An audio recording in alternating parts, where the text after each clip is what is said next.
fine. Working on this film, we're always talking about what we're reaching for, which is the magic of love in this life, and loving as full-heartedly as one can while we are here. What's the rush? Because I'm worried that there's a very distinct and real possibility that I am about to fall in love with you. I was so excited to make a story about two people that are obsessed with each other. And we get to watch this couple go through every single high and every single low, and they still want more time together. We Live in Time attempts to paint a picture of the life that Tobias and Alma create together. And there are three timescales running against each other. There's one which is over a 4-year period from the point at which they first meet. I'm Alma, by the way. Tobias. There's one which concerns an event in their life which is across the best part of a year. I'm going to recommend starting with a course of chemotherapy. Well, no, just remove it. And then there's one which is across one day. You're still only 2 centimetres. You're going to have to go back home again and wait.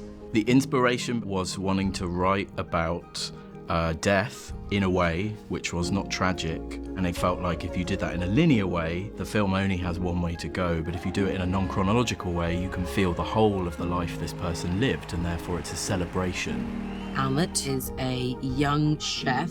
We follow her throughout her relationship with Tobias, and when she's been diagnosed, she makes the decision of, do I have a longer amount of time and I have a shit time, or do I have a short amount of time and I have a great time? I'm not particularly interested in a treatment plan that accidentally wastes our time. We're all going through the same essence of experience while we're alive, questioning everything. How do we spend our time? How do we love as much as possible? And I think it's what this film is about. It's the couple that you pass without giving it another thought at the coffee shop are having this level of extraordinariness happen in their lives. I was really excited to play someone that was similar to me in lots of ways, you know, a London girl who's just trying to succeed. I never felt like she was someone that needed anyone to keep her up or to keep her going. But with Tobias entering her life, part of the reasons why he shocks her is that she does need him and she does love his care and attention. Just because I never, in a general sense, saw myself having kids doesn't mean I couldn't see myself in time deciding to have them with you. Florence, who's the perfect person for the part, she's just such a natural talent, so sensitive, so agile with her emotional life and with her intellect. Her sickness and her illness, as much as it is the turning point in the story, I didn't want it to be the turning point in my performance. I'm okay. It's okay, honestly. It's okay not to be okay. It's not a story tracking the physical decline of somebody who is ill. It's quite important that actually that is dealt with a light touch. John was very much correct in directing me and saying, I don't want her to be emotional all the way through the movie, which I found it so hard with Andrew. I was like, but this is just such a moment to cry. And I loved watching the edit and realizing that no, when she does, it's one time and it's so powerful. I mean, did it ever occur to you that maybe I don't want to just be someone's dead fucking mum? I was very much aware that Andrew and I were going to have to go to places that are hugely intimate, and you have to make sure that you've built that trust in order to go there in the type of relationship that Alma and Tobias have.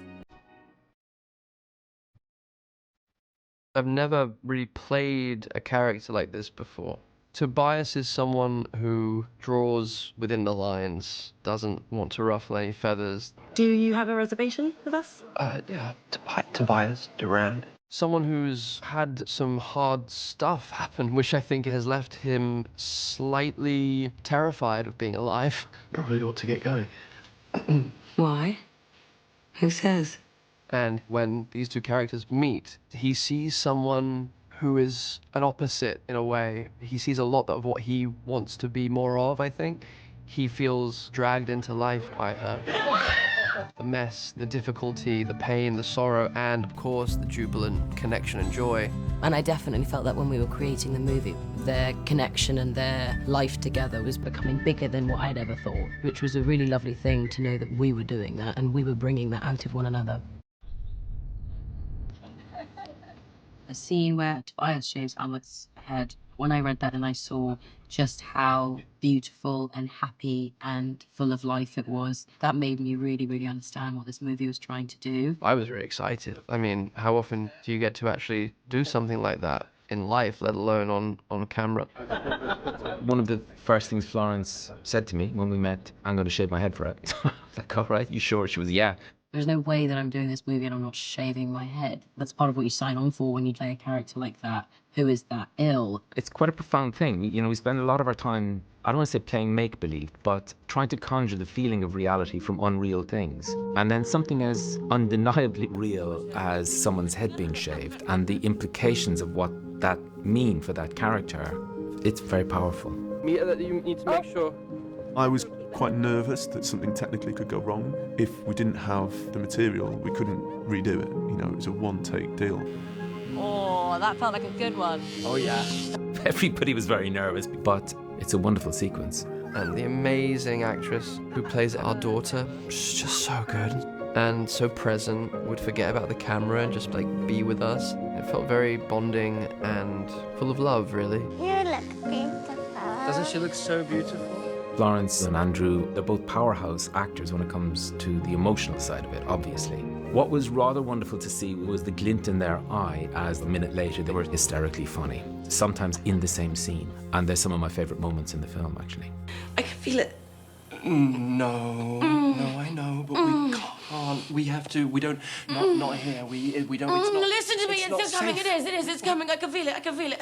The birth scene in the petrol station toilet, it felt like the centerpiece of the script. When I read it, I was like, oh, this is the big action sequence. It was a mega scene. And I remember being very, very excited, but also intimidated by this thing that I had to achieve. And I've never been pregnant before. I've never given birth before. Yes, I can see the head. Wait, what? What? We rehearsed that scene quite a lot.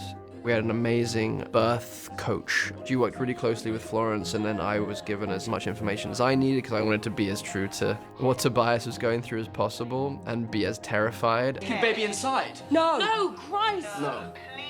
Not do that. My maternity outfit took about 2.5 hours, sometimes 3 hours to get on. It was heavy, very much like I had the weight of a baby on my stomach. And so by probably like 3 o'clock, 4 o'clock, I was in a lot of pain. Like my back was aching and my knees were aching. All the things that a pregnant woman feels. Oh, tell her it feels like a huge fucking lump between my legs. She says it feels like she's got a lump between her legs. A huge fucking lump between her legs. fucking lump between her legs. Yeah. And then I had an amazing midwife with me all day, coming in with notes like, no, it needs to be more like, ooh. Ooh, I can feel it. The head is coming. And she was like, okay, so when the baby is actually coming through, there's a sense of relief and shock, and it's more like a, Yes, yeah, you did it. Oh. We finished the 2 days, and Florence and I felt like we had literally been through something life-changing.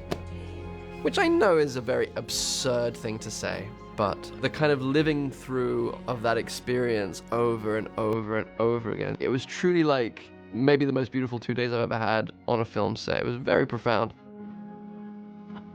I think with the movies that I watched growing up, I was spoilt for all of the Notting Hills and the Four Weddings and a Funeral.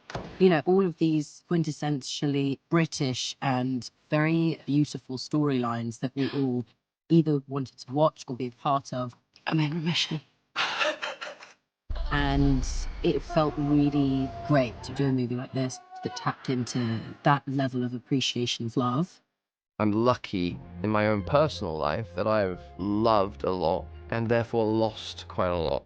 And I feel very, very fortunate to have lost people in a way that I've been present for, that I haven't let my fear take me away from the profundity and the beauty of what it is to be with someone as you're losing them.